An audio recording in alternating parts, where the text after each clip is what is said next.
Hello, welcome back. Now हमने last lecture में देखा about the structure of flower. हमने देखा accessory whorls like calyx and corolla, और हमने देखा essential whorls like androecium and gynoecium. Androecium में हमने देखा that there is filament and anther, और हमने ये भी देखा that it is going to produce the male gamete which is essential for sexual reproduction. Let us see androecium in more details. अच्छा, हमने देखा दैट बेसिकली ये जो थैलेमस है, ये थैलेमस के ऊपर है हमारा स्टेमन which consist of filament and anther. अच्छा, ये फिलामेंट का काम क्या है? फिलामेंट का काम है सिर्फ एंथर को ऊपर की तरफ सस्पेंड करा के रखना, right?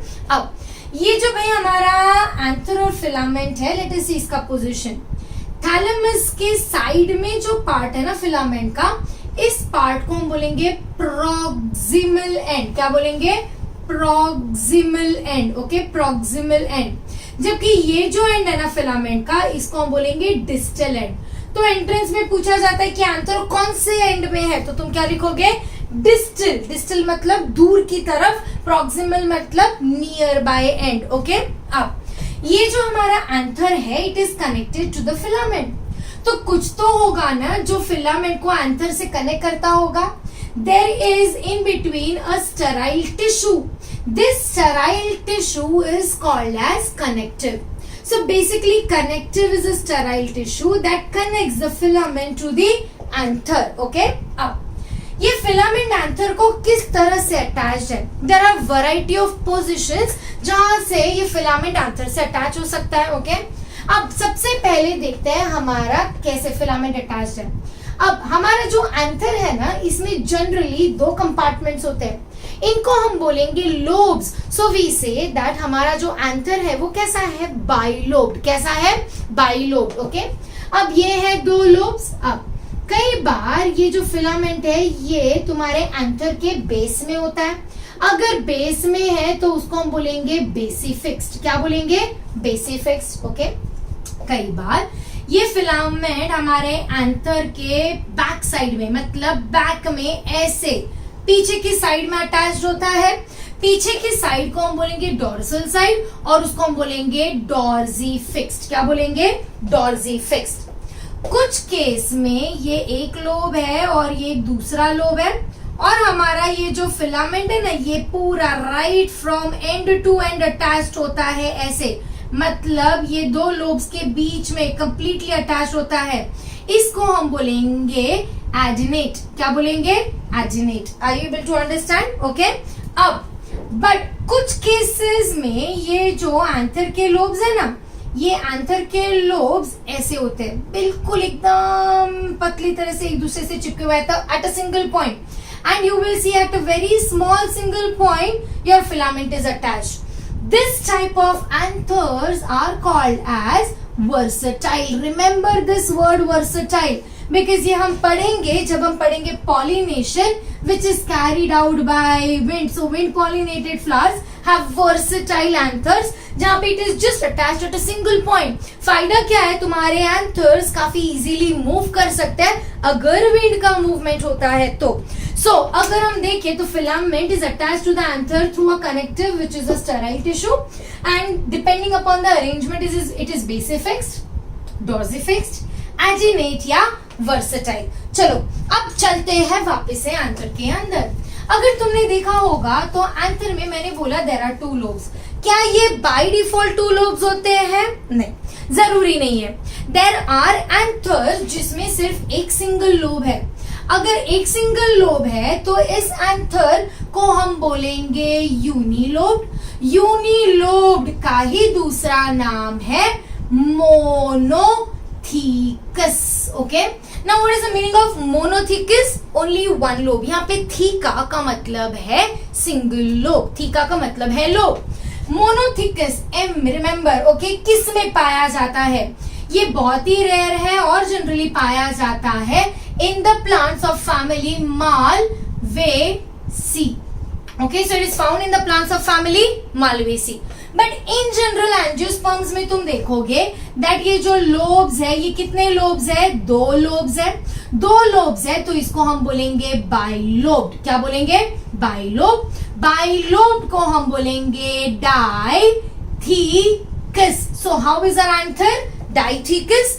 And this is generally found in all the families like Solanaceae, Leguminosae, Rosaceae, etc. Okay? Now, अब अगर तुम ध्यान से देखो तो ये जो एंथर है ना, ये एंथर के जो दो लोब्स है, ये दो लोब्स यहां से भी स्लाइट ऐसे कर्वेचर दिखाता है. मतलब there are curvatures on the lobes as well. Okay, this basically is called as line of dehiscence. Dehiscence मतलब फटना. You will see that जब एंथर के अंदर पोलन ग्रेन्स बनेंगे तो फटने लगेगा ये एंथर. कहां से फटेगा? यहाँ पे. तो यहाँ पे तुम्हें एक हल्का सा ग्रूव देखने को मिलेगा. अच्छा चलो अब चलते हैं एंथर के अंदर. एंथर को हम काट रहे हैं ऐसे ऐसे, मतलब ट्रांसवर्स सेक्शन. तो लेते हैं हमारे एंथर का ट्रांसवर्स सेक्शन. ट्रांसवर्स सेक्शन जब हम लेंगे एंथर का तो we will be able to see an amazing structure which looks like a butterfly. Let me draw that TS of anther. TS of anther appears to be a butterfly like structure. चलो देखते हैं butterfly में क्या है. Butterfly में ये एक lobe हो गया, राइट? अब मैंने तुम्हें बोला था ना ये एक लोब दूसरे लोब से कनेक्टेड है, तो I am just drawing the other lobe as well. Okay, and ये लोब्स दोनों के दोनों मैं जोड़ रही हूं. एंड यहाँ पे ओके सेंटर में देयर इज अ टिश्यू जिसको हम बोलेंगे कनेक्टिव. क्या बोलेंगे? Connective. So just remember this is one lobe of anther and this is the other lobe of anther. Okay, and बीच में there is this sterile tissue that is connective जो इन lobes को जोड़ रहा है फिलामेंट के साथ. अब ये जो बाइलोब एंथर है जिसको हमने क्या बोला? डाइथिकस एंथर. ये डाइथिकस एंथर के 4 कंपार्टमेंट्स है. ये 4 कंपार्टमेंट्स में 4 अलग अलग स्पोरेंजियम या बैग्स है जो माइक्रोस्पोर्स कैरी करेंगे. ये 4 बैग्स होने की वजह से डाइथिकस एंथर को हम लोग टेट्रास्पोरेंजिएट भी बोलते हैं. सो हमारा एंथर कैसा है? डाइथिकस एंड टेट्रास्पोरेंजिएट, क्योंकि हमें 4 जगह पे 4 स्पोरेंजियम मिलेंगे. अच्छा, अब ये एंथर बनता कैसे है? याद रखो जब फ्लावर में डेवलपिंग स्टेज मतलब बडिंग शुरू होती है, बड्स बनने शुरू होते हैं फ्लावर के, तब there are certain cells inside the bud. These cells are called as archesporial cells. What are they called as? Archesporial sales.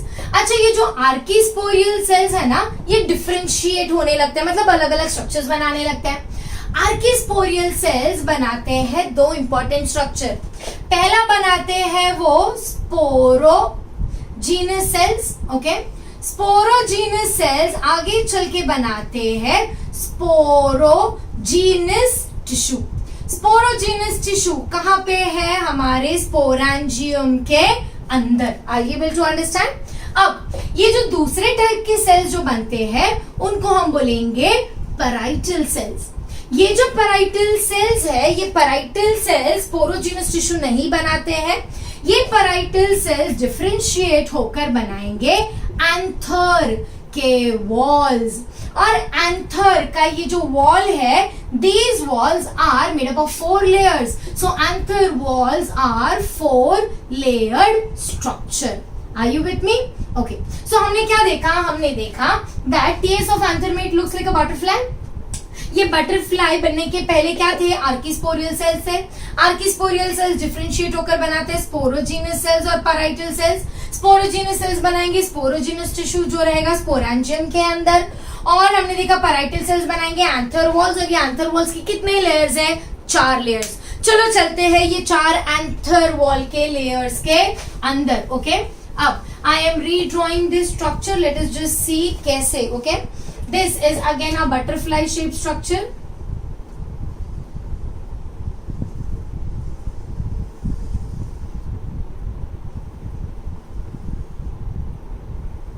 Okay, and I am now specifically going to show you one sporangium. Okay, so this is one sporangium.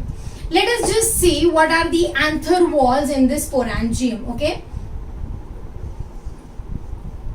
Okay now सबसे पहला जो बाहर वाला wall है ना, ये बाहर वाला wall is made up of flat cells which are compactly arrange.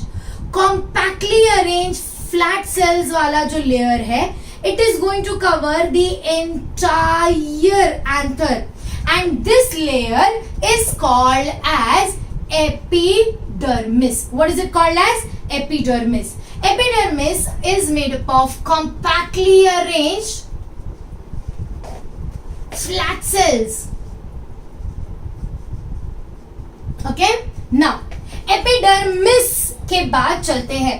Epidermis के बाद है हमारा नेक्स्ट वाला टिश्यू. ओके, नेक्स्ट वाला wall which is made up of radial. Radial can you see that ये कंपैरेटिवली इलोंगेटेड सेल्स है. So these are radially arrange cells. These radially arranged cells are also highly compact, okay, and these are also found to be covering the entire anther. These radially arranged cells are called as endothecium.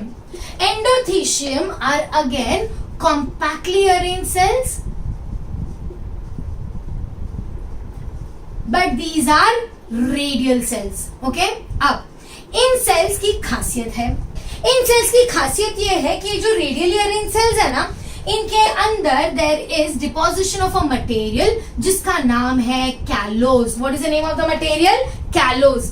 अब ये जो callose है, ये callose कैसा है? Hygroscopic. कैसा है? Hygroscopic. Okay, hygroscopic मतलब it can just absorb water from the atmosphere. तो जब ये एंथर हमारा मैच्योर होने लगेगा ना, ये हाइग्रोस्कोपिक कैलोज क्या करने लगेगा? वाटर एब्सॉर्ब करने लगेगा. वाटर एब्सॉर्ब करेगा, the cells will swell and they will burst. जब ये बर्स्ट होगा तो एंथर यहाँ से फटने लगेगा और खुलने लगेगा. याद है हमने बोला था this point is nothing but the line of dehiscence. Okay, चलो चलते हैं हमारे थर्ड लेयर पर. हमारा जो थर्ड लेयर है वो कहाँ है? एंडोथीशियम के अंदर.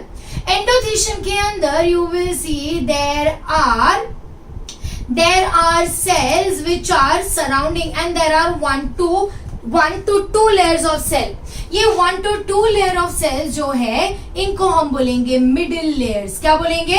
Middle layers. मिडिल लेयर के जो सेल्स है, these are 1 to 2 layered cells, and these cells are parenchymatous. मतलब they are made up of parenchyma. Are you able to understand? ये पेरेंकाइमेटस सेल्स जैसे जैसे एंथर मैच्योर होने लगता है ना, वैसे वैसे डिजेनरेट होने लगता है. जब ये डिजेनरेट हो जाएगा तो ये दोनों भी लोब्स क्या हो जाएंगे? फ्यूज हो जाएंगे. अच्छा, चलते हैं उसके अंदर. मैंने तुम्हें बोला ये है हमारा स्पोरोजिनस टिश्यू. स्पोरोजिनस टिश्यू के जस्ट बाहर you will see that there are, sporogenous tissue के जस्ट बाहर there are cells. These cells are quite enlarged cells, and these cells are called as tapetum. What are they called as? Tapetum. So this whole layer is called as tapetum. Tapetum just encircles our sporogenous tissue. Are you with me? अब ये tapetum के cells क्या है? Tapetum के cells can be मल्टीन्यूक्लिएट. मल्टीन्यूक्लिएट का मतलब है इसमें एक से ज्यादा न्यूक्लियस हो सकता है सेल्स में. These are enlarged cells, and these cells basically provides nourishment, okay, to the sporogenous tissue. So it provides nourishment to the sporogenous tissue ताकि microspores develop हो सके. Okay, now अब what are the 4 layers? Come on quickly. बाहर वाला है epidermis, फिर है endothecium, फिर है मिडिल लेयर्स और फिर है टपेटम. अगर कोई तुम्हें ड्रॉ करने बोले तो सपोज ये है तुम्हारा स्पोरोजीनस टिश्यू. तो स्पोरोजीनस टिश्यू के जस्ट बाहर जो सेल्स है वो कौन से हैं? ये है हमारे टपेटम के सेल्स. टपेटम के आजू बाजू में जो सेल्स है 1 to 2 लेयर्स. ओके, ये 1 to 2 लेयर्स वाले जो सेल्स है इनको हम क्या बोलेंगे? Middle layers. मिडिल लेयर्स के बाजू में है हमारे रेडियली अरेंज सेल्स. ये जो रेडियली अरेंज सेल्स है इनको हम क्या बोलेंगे? एंडोथीशियम. एंडोथीशियम में है यू शेप थिकनिंग्स. किसका? कैलोस का. और उसके बाहर जो हमारे फ्लैटेंड सेल्स है ये जो फ्लैट सेल्स है, ये फ्लैट सेल्स को हम बोलेंगे epidermis. That is about the structure of the structure of TS of anther. Okay, अब ये जो हमारा स्पोरोजिनस टिश्यू है ना, ये स्पोरोजिनस टिश्यू कैसा है? डिप्लॉइड. कैसा है? Diploid. Let us see what happens to the sporogenous tissue. I am just rubbing this. Okay, now sporogenous tissue is diploid and it undergoes a division जिसको हम बोलेंगे meiosis. Meiosis is reductional division जहां पे 2n से बनता है nn. अब sporogenous tissue में कुछ सेल स्पेशलाइज हो जाएंगे, कुछ सेल स्पेशलाइज होकर बनाने वाले हैं पोलन ग्रेन्स. इसीलिए हम इन सेल्स को बोलेंगे pollen mother sales. Sporogenous tissue में some cells will get differentiated to form pollen mother cells, also called as PMCs. अब ये PMCs will undergo a division जिसको हम बोलेंगे meiosis. meiosis में क्या होगा? 2n से बनेगा nn और वापस से nn से बनेगा nn, राइट? अब one meiosis results in formation of 4 haploid gametes. Remember, ये जो 4 सेल्स बने हैं ना, ये 4 सेल्स हमेशा एक दूसरे से जुड़े रहेंगे और ये जो 4 सेल्स बने हैं इनको हम बोलेंगे microspores. Okay, so pollen mother cell बनाएगा माइक्रोस्पोर एंड ये माइक्रोस्पोर एक से बनेंगे कितने? 4. तो इसको हम बोलेंगे माइक्रोस्पोर टेट्राड. इनिशियली ये माइक्रोस्पोर टेट्राड हमेशा एक दूसरे से जुड़ा रहेगा. अब तुम्हें नीट में क्वेश्चन कैसे पूछा जाता है कि मुझे 400 माइक्रोस्पोर बनाने, we have to make 400 microspores. How many pollen mother cells will be involve? Remember, एक से बनेगा 4, तो 400 बनाने के लिए हमें कितने चाहिए?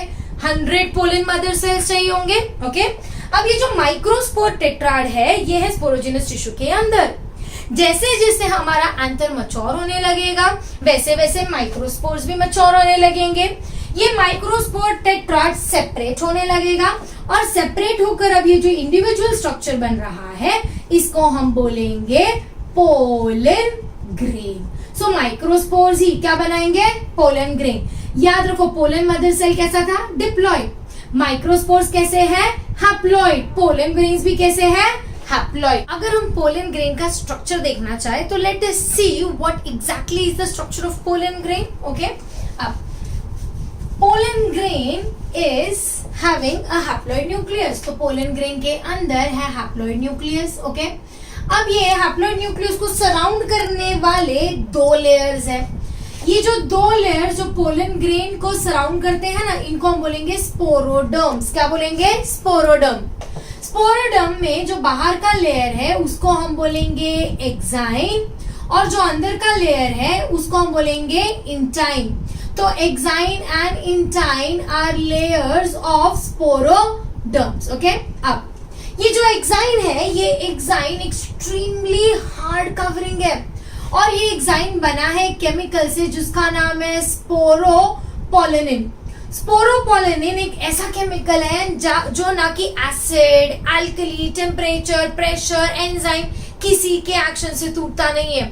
सो exine basically helps to preserve pollen grains for a longer duration. Okay, अब ये जो स्पोरोपोलेनिन है ये बिल्कुल नहीं टूटता है और क्योंकि ये टूटता नहीं है तो don't you think so that pollen grain की कंटेंट को बाहर आना बहुत मुश्किल होगा.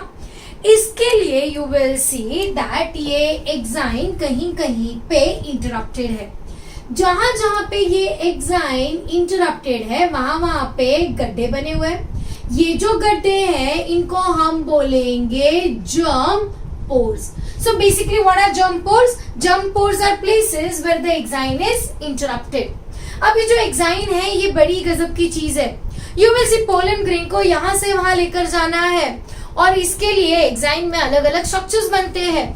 जब पोलन ग्रेन विंड पॉलिनेशन दिखाता है, मतलब हवा उसको उड़ा के ले जाती है, तो उसका एक्साइन कैसा होता है? स्मूथ. पर जब यही पोलन ग्रेन को उड़ाकर ले जाने वाले होते हैं इंसेक्ट, तो यू विल सी दैट उसका जो एक्साइन होता है वो कैसा होता है? Spiny. So depending upon the type और agent of pollination the exine may show modification. चलो चलते हैं इंटाइन की तरफ. Intine is made of chemical called as cellulose and pectin. So intine is made up of cellulose and pectin and exine is made up of sporopollenin. अब ये जो germ pores है ना, ये germ pores एक्चुअली वो जगह है जहां से intine बाहर निकलने लगता है. So intine comes out through the germ pore and carries the male gamete. Okay? अब ये जो germ pore का नंबर है ये भी अलग अलग होता है. हमने अक्सर सुना होगा monocot and dicot. Monocot plants में you will see that there is only one germ pore. क्योंकि उनके पास एक ही germ pore है तो we say that they are uniporate just like this. But dicots में you will see that there may be 3 germ pores, up to 3 germ pores.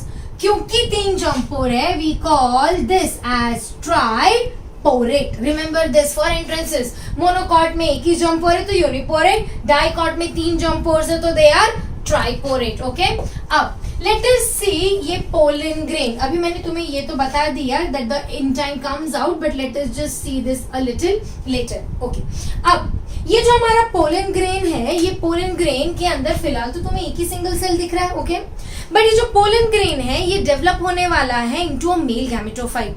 Late us see सबसे पहले क्या होता है. पोलन ग्रेन के अंदर यहाँ पे सबसे पहले होगा the first mitotic division. Mitotic मतलब इक्वेशनल डिवीजन, मतलब एन से बनेगा एन. ओके, अब ये जो फर्स्ट माइटोटिक डिवीजन है ना ये बहुत ही अनइक्वल डिवीजन है. ये अनइक्वल डिवीजन की वजह से 2 सेल्स बनते हैं, बट ये 2 सेल्स अलग अलग साइज के रहेंगे. तो लेट अस सी ये है हमारा exine. I am not going to draw more elaborate exine, just समझ लो. ओके, अब यहाँ पे अनइक्वल डिवीजन की वजह से क्या हुआ. अनइक्वल डिवीजन की वजह से बना एक छोटा सा सेल और बना एक बहुत बड़ा सेल. ओके, अब ये जो बड़ा वाला सेल है ना, ये बड़े वाले सेल को हम बोलेंगे vegetative cell. Okay, vegetative cell. और जो छोटा वाला सेल है ना इसको हम बोलेंगे जनरेटिव सेल. अब ये जो वेजिटेटिव सेल और ये जनरेटिव सेल है इसमें डिफरेंस क्या है.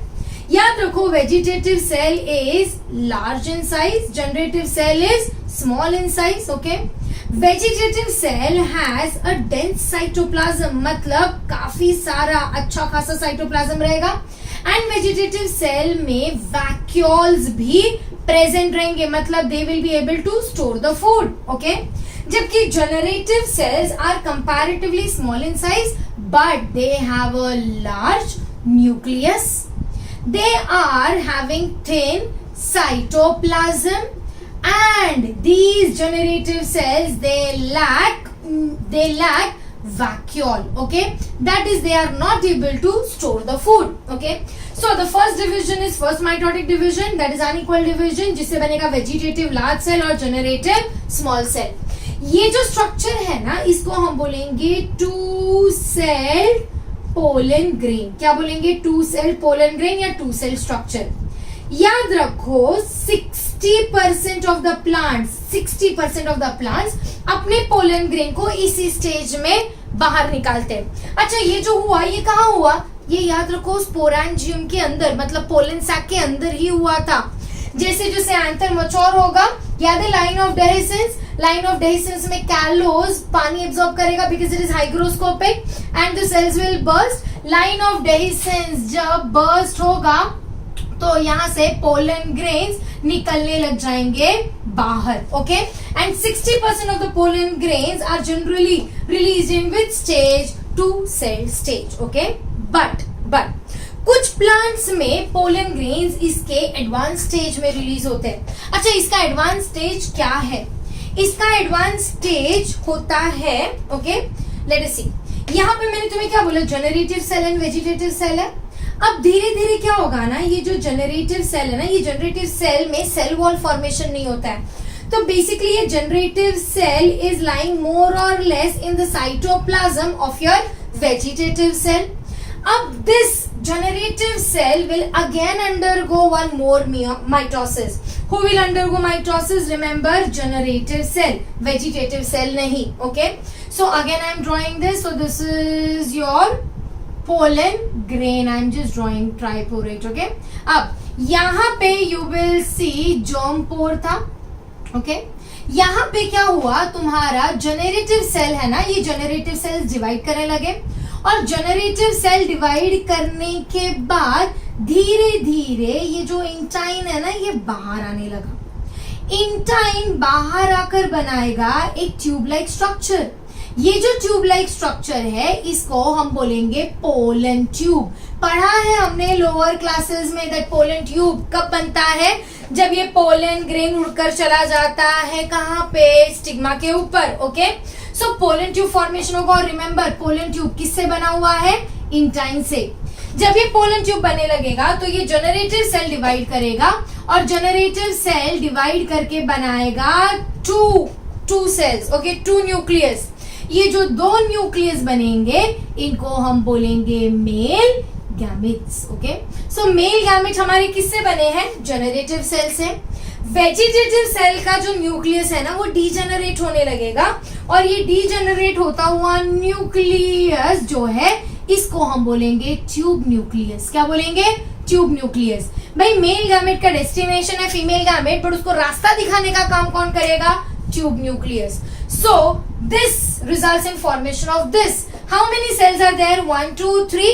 So we call this as what? 3-cell structure. Remember, most of the pollen grains are released in this stage, जबकि some pollen grains are released in 3-cell structure. Okay? Now, ये 3 cells में है 2 male gamete और एक tube nucleus और ये दोनों कहाँ है, pollen tube के अंदर। Okay so this is about the development of male gametes. Okay now pollen grains बड़ी ही गजब की चीज है। मैंने तुम्हें बोला ना पोलन ग्रेन के बाहर क्या है, एक्साइन है। एक्साइन होने का सबसे बड़ा फायदा ये है कि पोलन ग्रेन्स आसानी से डिजेनरेट नहीं होते हैं एंड इसीलिए यू विल सी आज भी हमें पोलन ग्रेन के बहुत सारे फॉसिल्स मिलते हैं। Okay pollen grains can also be stored under liquid nitrogen at -196 degree Celsius. Remember मैं क्या बोल रही हूँ, pollen grains can be stored at -196 degree Celsius.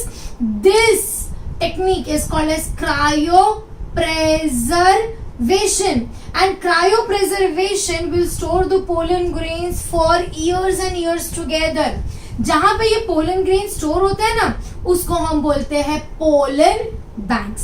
वैसे ये पोलन ग्रेन्स फ्लावर के लिए तो बहुत ही जबरदस्त है, but do you know that ये पोलन ग्रेन्स अक्सर हवा के थ्रू ट्रांसपोर्ट होते हैं and this pollen grains can enter into your nose and they can cause you sneezing. At the same time they can cause you severe damages like asthma. Pollen grains are allergic as well, so they may cause you allergic reactions. अभी जो pollen grains है ये एक बार हवा में चला जाए तो ये पोलन ग्रेन कितने दिनों तक के जिंदा रह सकता है, ये कितने दिनों तक के एक्टिव है या जिंदा है या फर्टाइल है, उसको हम बोलेंगे वायबिलिटी। क्या बोलेंगे, वायबिलिटी। पोलन ग्रेन्स की वायबिलिटी काफी वेरी करती है। Okay you will see wheat और राइस जैसे प्लांट के pollen grains can survive only for 30 minutes, जबकि there are families like solanaceae. Okay अगर नहीं सुना है तो फ्यूचर में सुनोगे। Solanaceae, then there is rosaceae, okay there is leguminosae. इनके pollen grains can remain viable for months, मतलब ये हवा में या मिट्टी में अगर महीने के लिए भी रह गए ना तो भी they have the potential to be fertile. Okay, pollen grains, they are very rich in nutrition. Pollen grains are so rich in nutrition that these days there is a trend of eating pollen grains. There are many foodstuffs which are produced by pollen grains and these are generally used by athletes. Athletes, they eat pollen grains because it gives them a lot of nourishment. Pollen grains are those tiny little structures, yellow colored structures that you must have observed on the structure of flower after the flower matures. Okay, these pollen grains will be carried by certain agents and then that will result in something called as pollination. Pollination के बाद ये pollen grains जाकर बैठने वाले हैं हमारे female के stigma पर। क्या है फीमेल, कैसे बनता है फीमेल गैमेट, वो हम देखेंगे in the next lecture. This lecture was about microsporogenesis and formation of the male gametes inside the male gametophyte, that is pollen grain. Thank you.